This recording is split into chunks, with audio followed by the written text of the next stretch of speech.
Voilà mon plan. Racheter Limaroll et fabriquer des jouets en bois. Qu'est-ce que tu fous là, Marteau? Tu veux des clous? Il fabrique un jouet que nous n'avons pas. Vous pourriez appeler l'inspection du travail? Là, vous travaillez, monsieur Tuche. Non, je travaille pas, je suis patron. Vous avez déjà vu un patron qui travaille, vous? Bonjour à tous, c'est Simon, et on va parler aujourd'hui des Tuches 4, qui est réalisé par Olivier Barou, qui sort ces jours-ci pour les fêtes de fin d'année, après une année de report, vu qu'il aurait dû normalement sortir à Noël dernier, mais crise sanitaire, fermeture des cinémas oblige, nous en avons été privés 12 longs mois. Alors que dire? Bah écoutez, on pourrait faire une horrible critique à chaud dans laquelle je me répands en horreur sur les comédies françaises, sur cette saga qui a un succès absolument phénoménal. Le premier film avait fait je crois un peu moins de 2 millions d'entrées, le deuxième,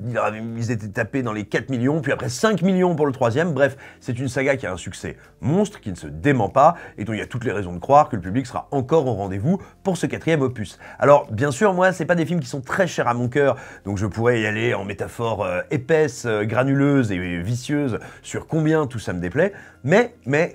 c'est peut-être pas ce qu'il y a de plus intéressant à faire. On va essayer au contraire de comprendre qu'est-ce qu'il y a de singulier, de particulier dans ces films qui en font tout simplement des œuvres un peu à part dans le paysage de la comédie française, qui trouvent un certain public, qui trouvent un public énorme et qui apprécie ces films et qui en font tout simplement une des sagas populaires les plus vivantes, dynamiques aujourd'hui en France. Donc essayons de comprendre un petit peu ce que ça a de spécial. Alors tout d'abord les Tuches, moi je vais vous dire un peu en général ce qui m'agace, j'ai toujours un peu de mal avec cette espèce de point de départ présupposé sur cette famille donc, qui vit à Bouzols, quelque part dans le nord, dans ce bassin où on va dire c'est un peu compliqué, c'est désindustrialisé, famille très populaire dont on se moque sans toutefois se moquer, sur lesquels on porte un regard à la fois un peu tendre mais un peu méprisant quand même. Voilà, moi c'est un truc, ça me parle pas, voire ça m'agace très vite, mais il y a quand même quelque chose qu'il faut reconnaître, qui est très, j'ai envie de dire bizarre, mais c'est pas le mot, mais oui, voilà, qui donne son caractère à ces films, c'est qu'il ne s'agit pas seulement de se foutre de la gueule de nos contemporains ou d'une partie de nos contemporains. Ce sont des films qui se sont toujours amusés à confronter les Tuches à des situations, soit qu'on connaît, soit qui ont, on va dire, un peu une espèce de mythologie dans l'histoire du cinéma ou dans l'histoire française, et à regarder un peu comment tout ça interagit. C'est moins vrai dans le premier, ça commence à l'être un petit peu dans le deuxième, où ils allaient aux États-Unis et où ils se confrontaient à plein de stéréotypes, de clichés du rêve américain, eux qui sont eux-mêmes un espèce de stéréotype sur pattes, on va dire encore une fois, du Nord, et des gens du Nord avec leur espèce d'accent qui n'est pas vraiment un accent, etc. Puis dès le troisième, il y avait quand même ce truc, moi je me souviens, c'est celui qui avait commencé à me faire un peu ravaler mes sarcasmes, où Jeff Tuche se retrouvait président de la République, après avoir été maire de Buzol, révolté par le fait que le TGV ne s'arrête pas à Buzol, mais ne fasse qu'y passer. Là, tout de suite, il y avait une espèce d'envie un petit peu de dézinguer le monde dans lequel on est, la société telle que nous la connaissons, avec ses rapports de classe, ses snobismes, ses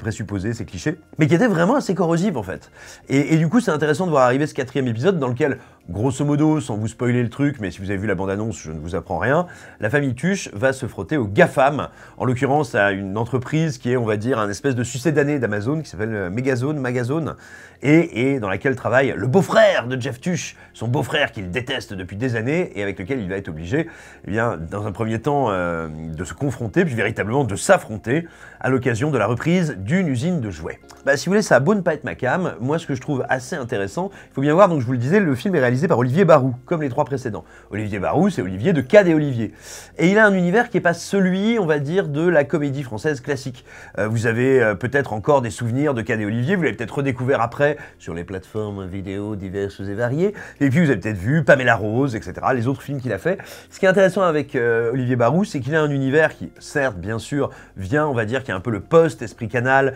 qui est un peu un certain rire français, mais aussi beaucoup d'influences anglo-saxonnes et américaines. Notamment, avec Cad et Olivier, ils faisaient partie de ceux qui, dans leur sketch, un peu comme les nuls, s'étaient beaucoup inspirés d'un film culte dont je vous ai déjà causé,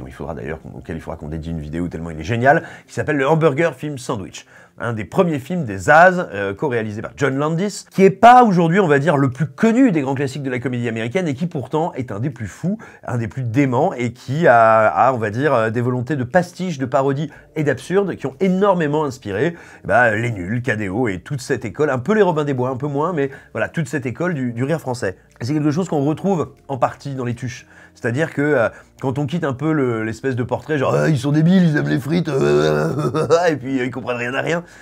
on arrive véritablement vers des petites scénettes absurdes, vers des manière de les faire interagir, qui sont vraiment, me semble-t-il, héritières de ça. De même, on sent que Barou, mais il a quand même des envies de cinéma. C'est-à-dire qu'il y a des atmosphères, il y a un soin sur la photo, il y a souvent des petites idées dans le rythme, dans le tempo comique, qui, alors sans être, c'est pas du Buster Keaton non plus, faut pas déconner, mais enfin quand même, qui témoigne de la volonté de créer un univers. Ce qui est assez rare dans le cinéma français,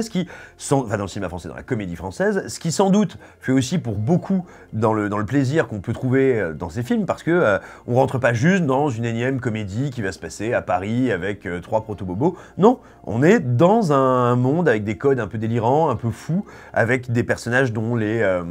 aspirations sont toujours un petit peu tarées, un petit peu étranges. Et encore une fois, cette manière d'aller se frotter, sinon à l'actualité, mais en tout cas à des éléments de notre vie quotidienne qu'on peut justement discuter, remettre en cause. Ici, le règne des grosses entreprises, des multinationales qui ont une capacité, on va dire, à broyer le tissu social, bah, c'est vachement intéressant. C'est vachement intéressant parce que, mine de rien, il n'y a pas tant de films que ça qui le font, encore moins de films qui se veulent grand public. Donc du coup, c'est assez marrant de voir comment Barou navigue là-dedans entre, on va dire, les attendus d'un gros blockbuster de la comédie qui doit faire rire, qui fait rire de manière bien bourrine, et qui en même temps s'amuse à mettre des petits taquets à toutes les choses qui nous agacent un peu au quotidien. Encore une fois, moi j'ai beau ne pas trouver ça particulièrement bien fait, je suis assez interloqué, voilà, encore une fois, par la volonté de ces films d'avoir un état d'esprit à part, d'avoir un univers bien particulier, et je comprends, je vois ce qui les rend attachants. Après, ce qu'il faut reconnaître aussi, c'est qu'il y a un soin qui est apporté à la direction des comédiens qui a fini par me plaire. Dieu sait que ça m'énervait au début, j'en pouvais plus de tous ces personnages outrés, et en fait, il les amène tellement loin, il les déréalise complètement, c'est-à-dire que là, au 4e épisode, je veux dire, Jeff Tuch, il nous parle plus du Nord, ces gamins, on n'est plus seulement là pour s'en moquer, ils sont devenus comme ça des espèces de figures un peu démentes, un peu délirantes, un peu hors de toute véritable référence, ils ne sont qu'eux-mêmes, et c'est assez, c'est assez rigolo, d'autant plus que Michel Blanc se greffe très bien là-dessus. Je serais pas étonné si jamais il y avait un 5e épisode, il y aura un 5e épisode, hein, si ça marche, ne vous inquiétez pas que ça va fioter. Je serais pas étonné qu'on le retrouve parce qu'il apporte un espèce de contrepoint un peu acide, un peu amer qui fonctionne à fond. Et on retrouve aussi là, on va dire, la spécificité du film, je trouve, dans sa dramaturgie. Même quand vous avez des scènes où les personnages sont assis à table en train de parler, ce qui est voilà, le truc le plus basique du monde, ce qui pourrait se régler uniquement en chant contre chant. Il y a plein de petits trucs qui viennent un petit peu complexifier ou rendre plus aguicheur, plus amusant à l'œil ces situations-là. Donc voilà, vraiment, encore une fois, ça a beau ne pas être ma tasse de thé, je constate que ça reste une espèce de saga qui est très particulière, très singulière, qui s'amuse un petit peu à démonter le présent, et ça fait quand même toujours du bien. Et encore une fois, qui ose aller assez loin, mais je le vois aussi, le personnage de Michel Blanc est utilisé comme il ne l'a pas si souvent été, vraiment comme un espèce de personnage de pantomime qui des fois a des espèces de mouvements, de poses, de trucs, encore une fois, qui sont pas fréquents et qui font un peu de bien à l'œil. Donc voilà, moi je saurais pas vous dire autre chose que les tuches que vous adoriez, que vous détestiez, ça vaut un peu le coup de se pencher dessus parce que c'est véritablement un cas d'école dans le paysage cinématographique français. Si on regarde bien comme ça, des sagas comiques qui ont marché, qui ont eu autant de succès, il n'y en a pas eu de très nombreuses. Bien sûr, vous allez me dire, bah regarde les campings, il y en a eu 3 ou 4, machin. Oui, mais si vous regardez Camping, il y a beaucoup moins d'ambition visuelle, on essaye beaucoup moins de créer une espèce de grammaire, de créer un univers auquel on va pouvoir s'attacher. Et donc voilà, moi ça me fait penser plus à la 7e compagnie, à la limite, au Pied Nickelé, à tout ça, à toute cette école-là du rire. Et donc voilà, et puis enfin, moi il y a quelque chose qui m'intéresse, parce que j'ai pas tout à fait la réponse, parce que justement ça me désarçonne aussi, qui est cette comédie qui est à la fois assez sociale finalement, et qui a une vraie volonté, encore une fois, d'attaquer le réel à pleines dents et de nous parler du monde dans lequel on vit, de ce qui se passe en France,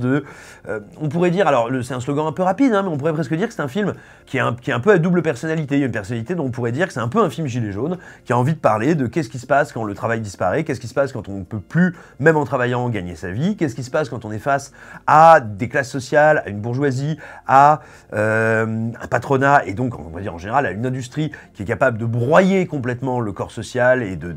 détruire le quotidien des gens, et ça en fait un film, une comédie assez consciente, assez corrosive, et en même temps c'est quand même une comédie, je trouve, qui porte des fois un regard sur ces personnages qui moi me met très mal à l'aise parce que je le trouve plus méchant que tendre, plus moqueur qu'acide, et donc du coup, voilà, j'ai vraiment l'impression qu'il y a deux films en un, et que ce film résume parfaitement à la fois ce qu'est capable de faire la comédie française et ce qui la mine un peu. Et donc voilà, et ensuite, peut-être aussi ce qu'il faut dire, pour terminer, la particularité des Tuches, c'est que le film arrive à aller chercher, on va dire, le bassin de public, le bassin de population, qui est le rêve de tous les films grand public, qui est cette partie d'entre nous, cette partie des Français, qui va pas au cinéma 5-6 fois dans l'année en général, mais plutôt des gens qui vont se déplacer une fois, parce qu'il y a un film, un projet qui les intéresse, par son casting, par son sujet, par son succès aussi des fois. Et donc c'est intéressant parce qu'on peut bien dire ce qu'on veut des Tuches, eh bien ça fait partie de ces productions en France qui réussissent à toucher énormément de spectateurs, des spectateurs qui sont pas forcément des habitués des salles, et qui donc du coup créent beaucoup de dynamisme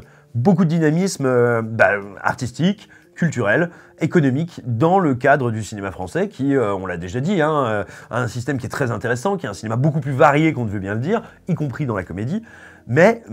qui a parfois du mal un petit peu à aller fédérer les spectateurs, qui a du mal à s'apporter au public. Et là, le fait est que c'est une série de comédies qui a réussi parfaitement à le faire, en créant un vrai univers de cinéma, avec une vraie famille dans son casting, un vrai groupe, une vraie troupe. Donc voilà, moi c'est des films qui me laissent souvent un petit peu comme de ronde flanc, pour utiliser une expression un petit peu surannée, n'est-ce pas,